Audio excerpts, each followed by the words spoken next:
It's time for today's Legal Minute with the Law Office of Cooley Shrair in Springfield. Today we're joined by Attorney John Davis, and we're talking about employment, hiring, and lack of bankruptcy protection. So, Attorney Davis, a person that's considering bankruptcy, should they be nervous that this could interfere with their job search? They should be to a certain extent, because unfortunately one could refuse employment to you merely because you filed for bankruptcy. It's not prohibited by law.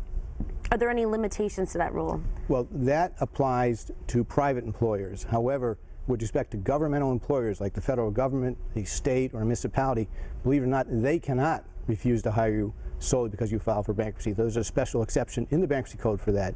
And so it makes a difference whether you're dealing with a private employer or a governmental unit. So their standards are different whether they be private or governmental. That's correct. And if someone is considering bankruptcy, maybe should they consider postponing the filing until after they get a job? What do you suggest on that? Well, anyone considering bankruptcy would have to evaluate a lot of reasons for when they should file and when not to file. But one of the reasons you might want to consider postponing filing would be because if in fact you're in a job search trying to find employment, it may be not an opportune time to file for bankruptcy for the reasons we just discussed. And what role does an attorney play in all of this? Well, bankruptcy filing is rather complicated. The issues are complex, and there are ramifications of what you do, so you really need the advice of an attorney before you proceed.